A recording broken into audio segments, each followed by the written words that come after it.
Amigos, bienvenidos. Están ustedes a punto de tener la experiencia visual, auditiva, de conversar con una de las mujeres más maravillosas de Panamá, una mujer que admiro, que amo y que está en España, específicamente en Madrid, donde vamos a hacer nuestro viaje virtual el día de hoy. Y ahora sí, nos conectamos hasta Madrid, España, con la maravillosa Olga Sinclair. Olga, me llena de emoción simplemente, aunque estemos a la distancia, conversar contigo. ¿Cómo estás? Ay, muy bien, gracias Alex por esta invitación para conversar un rato y de verdad que a través de tu persona me siento que me a Panamá.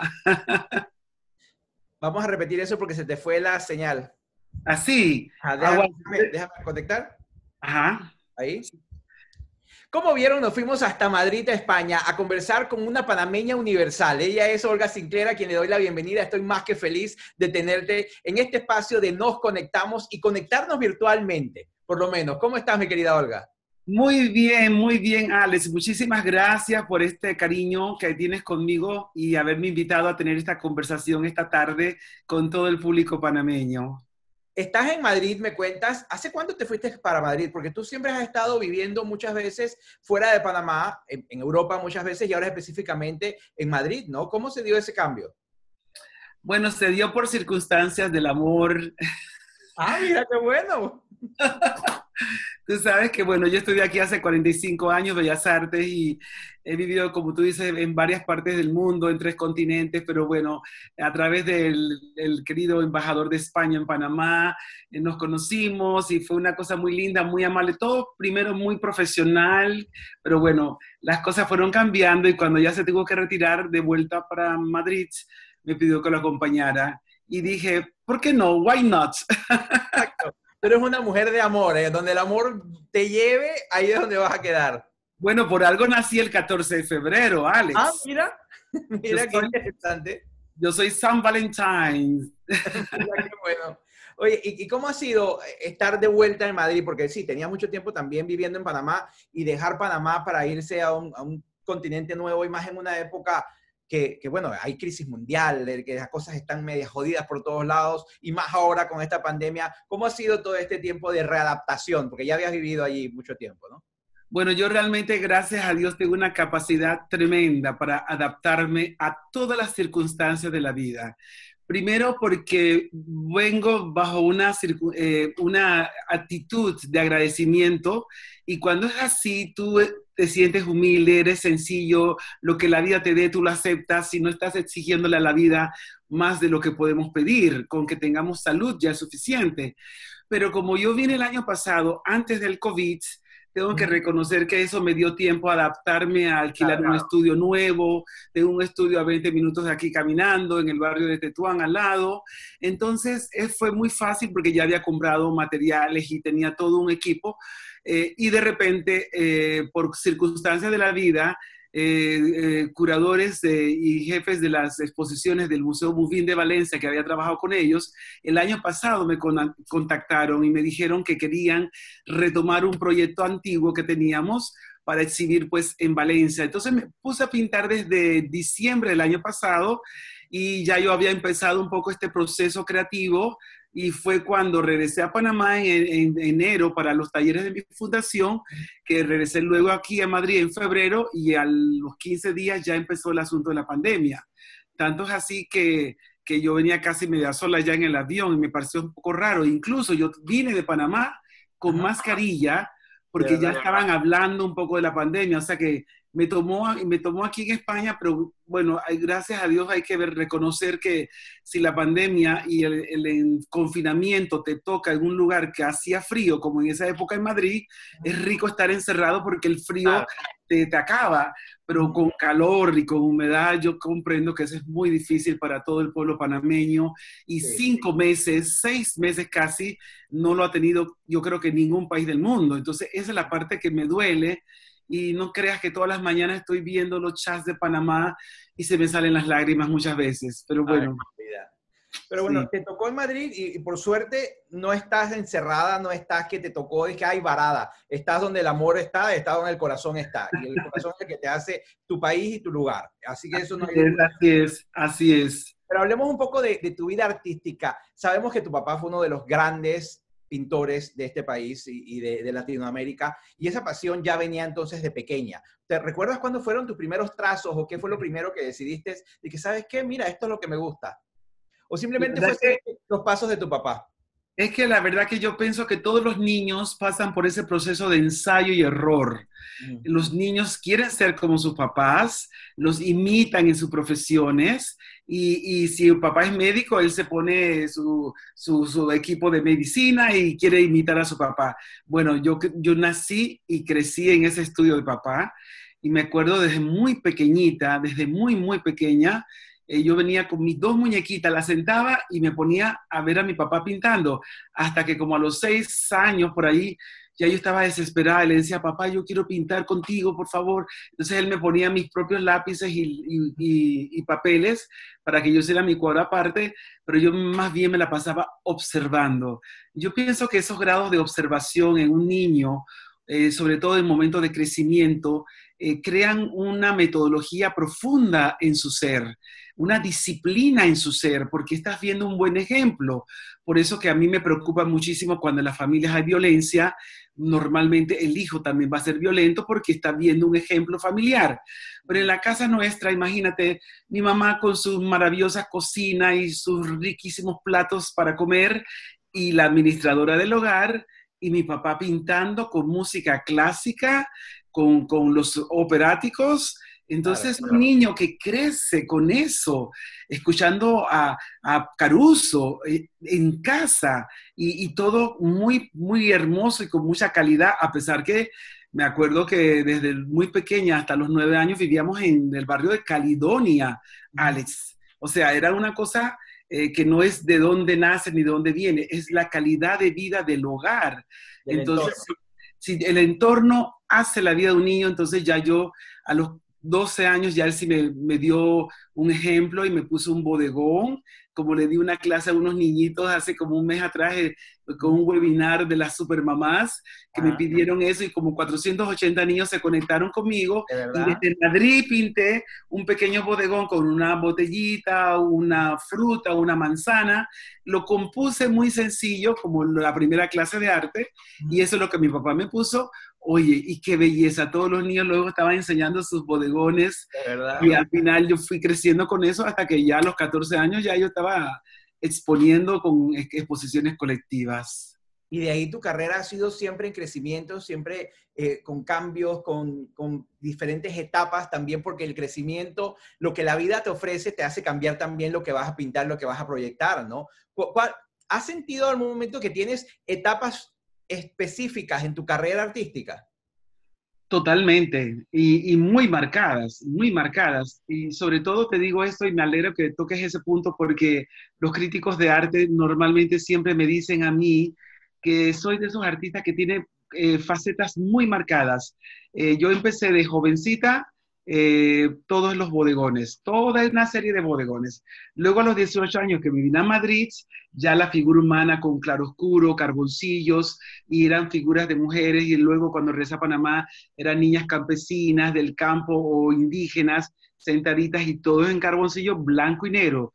Tuve alrededor de 8 años en blanco y negro, porque es que en la Academia de Arte te enseñan la metodología del claroscuro y la luz y la sombra, entonces no podía salir de eso. Pero el que domina el claroscuro luego puede dominar el color, porque es una Claro. situación visual muy, muy, muy particular. Entonces, claro, luego cuando ya me casé, me fui a vivir a Indonesia y la influencia de Asia fue cambiando mi paleta y antes de eso viví 3 años en Bolivia y el altiplano de La Paz también cambió mi paleta y eran puros colores terrosos y luego vine a Panamá y empezó la pera, ¿te acuerdas la pera? Y Claro. antes de la pera pasé por Miguel Ángelo Bonarotti, entonces he tenido épocas muy marcadas y ya tengo bastante tiempo de abstracta. La verdad que desde el 2000, del 2010, 11, 12 por ahí, soy totalmente abstracta hasta que aquí en Madrid, por cosas de la vida, Cambio nuevo. comencé un cuadro abstracto de 2 metros por 2 metros y luego la mano se me fue solita a hacer un perfil de mujer, que es uno de los cuadros de la exposición, que hay un perfil de una mujer con una mancha blanca, con azules, como De si fuese un verdad. tocado, como si fuese un tocado. Mucha Entonces, gente, no, no, sí, como decías, que van cambiando de etapa. ¿Y cómo reaccionan los artistas? Que yo siempre me pregunto, a mí me encanta el arte y el arte a mí me tiene que tocar. Yo no sé nada de la historia del arte ni nada de esas cosas, simplemente a mí el arte me toca y me conecta. Aunque no entienda muchas veces lo que quiere decir, cada uno se lleva algo diferente. ¿Cómo ujú. sientes tú que la gente a veces, los que no son tan conocedores, que no tienen la oportunidad de ir a museos, a veces quedan enganchados con obras que puedan ver tuyas o de cualquiera? Esa conexión, ¿de dónde sale? ¿Por qué sería esa conexión que se da entre el artista y el espectador? Bueno, casualmente me recuerdo, me encanta que me hables de eso porque me acuerdo de un libro que marcó mi vida de Ortega y Gasset que se llamaba la deshumanización del arte. Y ese libro hablaba de que para que el proceso del arte sea completo, hay tres elementos que son fundamentales, que es la obra, el artista y el público. Ujú. Las tres cosas tienen que funcionar a la par, porque si no, un artista se queda en mitad del desierto con su obra, nadie la ve y se puede hacer un harakiri de la tristeza porque no lo puede Claro. compartir con nadie. A pesar que nosotros normalmente tenemos un gozo personal, que aunque nadie lo vea, sentimos esa alegría de que la obra nos salió bien. Pero si el público ve tu obra y comienza a interpretarla y a decir cada uno una historia diferente, y a mí me parece que lo que usted quiso decir fue esto o lo otro, y cada uno ve un escenario distinto, quiere decir que la obra está abierta a la participación del público, y eso es fundamental y tiene un gran valor, porque si el artista se queda con un concepto tan espectacularmente conceptual, nadie lo entiende y la gente Claro. llega al museo y se queda viendo arriba abajo, luego ve a su compañero y se mira en los ojos como diciendo, ¿qué le pasó a este loco de porras? ¿Qué quiso decir? Porque no conecta con el público. Eso no estoy diciendo que el artista tiene que ser comercial, ni Claro. complacer al público y ponerle los colores que el público quiere que le ponga de fondo, no estoy diciendo eso. Pero sí es importante crear ciertos códigos de conceptos, pero más humanos, conceptos visuales de entre el color, porque el color dice mucho y el Claro. color tiene toda una serie de emociones que puede hacer que la persona se sienta muy feliz frente a un cuadro o muy deprimida frente a un cuadro. Y también los gestos, la parte gestual de los trazos Ujú. dice mucho del público, del artista, perdón, que luego el público se puede emocionar hasta el llanto, porque, wow, lo que está viendo es algo que le penetra, ¿no? Entonces, esas son cosas que se dan y bueno, los artistas exitosos son los que logran al final que el público realmente se emocione con su obra. Y yo creo que en eso Dios me ha bendecido porque esta experiencia de Valencia, un Ujú. público que no es mi público panameño tan querido, un público totalmente neutro, que las personas se me acercaran y me felicitaran y se emocionaran y sacaran telediarios de mi obra en televisión española, wow, me hizo sentir muy honrada, de verdad. No, es que tú conectas, eso siempre lo hemos visto a través de todas estas etapas. ¿Qué es lo más difícil que has tenido que escuchar cuando te critican tu arte y qué es lo más sorprendente de alegría de que la gente te ha dicho de las obras?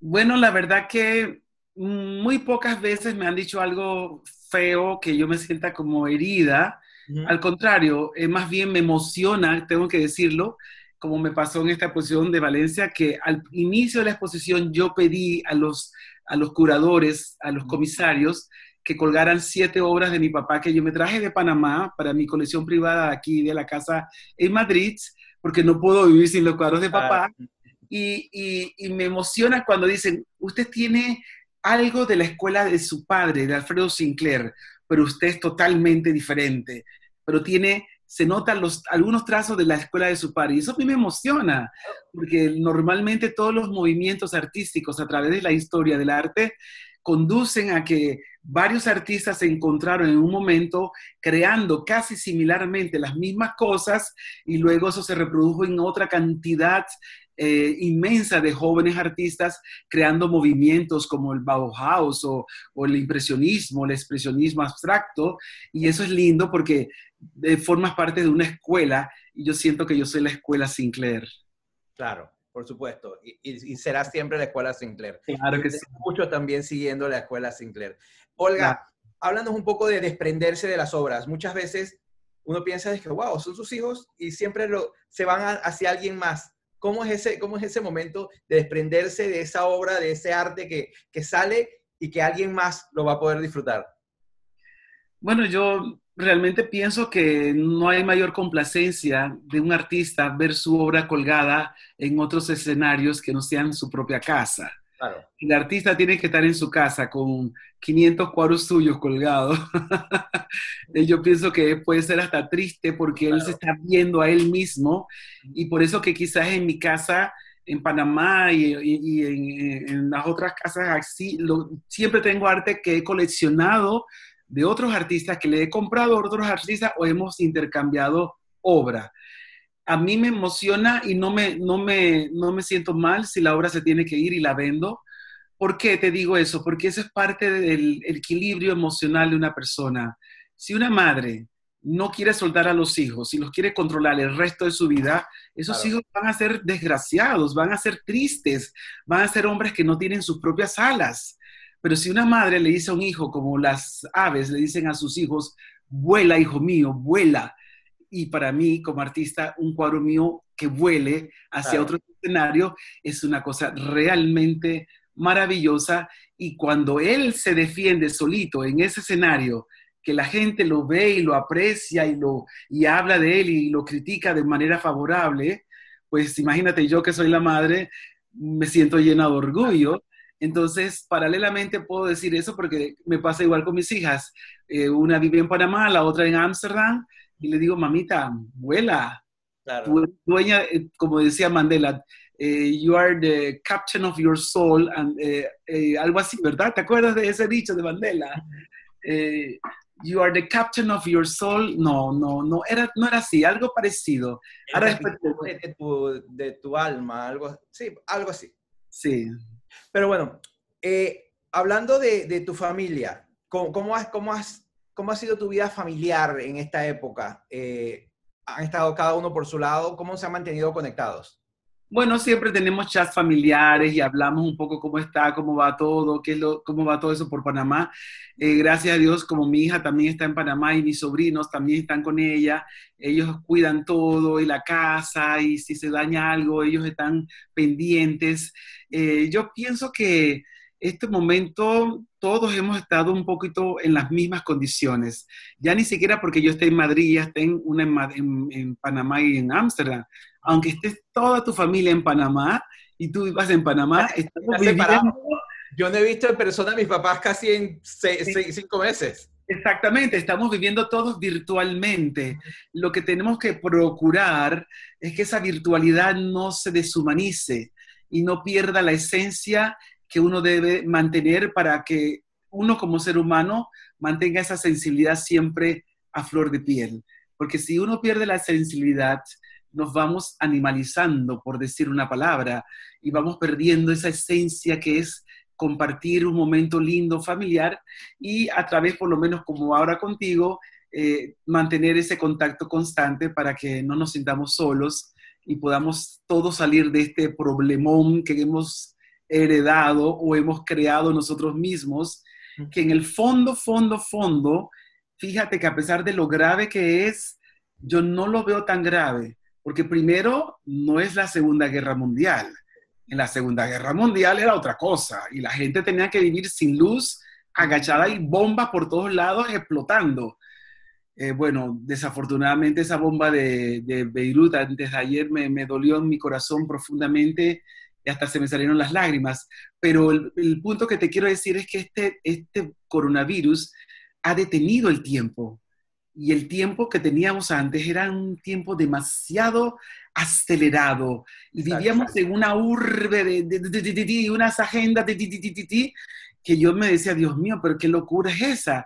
Lo Nos ha cual a calmado un mí poco, ¿no? Nos ha es hecho disfrutar y darle importancia a las cosas que de verdad importan. exactamente, y que ya yo estoy viviendo eso que tú estás diciendo desde el año pasado, que al venirme, aquí poca gente me conoce, solamente mis amigos de la época de estudiante o los galeristas que me conocen, pero venir y estar aquí sola en casa con mi compañero y luego ir a pintar ese silencio.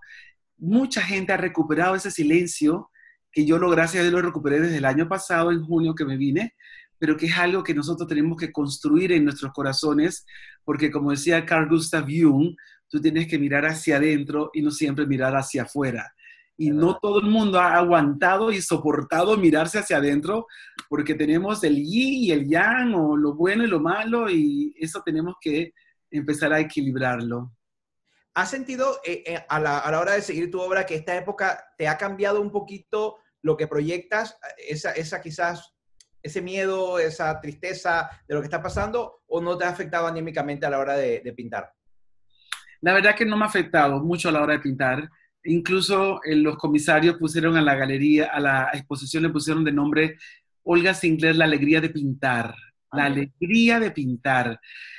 Eso me pareció lindo, porque uno de ellos que uno conocía, pero el otro que sí conocía hace 5 años, me dice, de verdad, maestra, porque todos me dicen así, de verdad, maestra, es que cada vez que la conozco más y más y más, es que me encanta la actitud, una actitud de alegría, de ver siempre el vaso medio lleno, no medio vacío, y ver en la pintura el color y la forma, porque hay que reconocer que el color ópticamente produce unas sensaciones importantes y hay toda una psicología del color.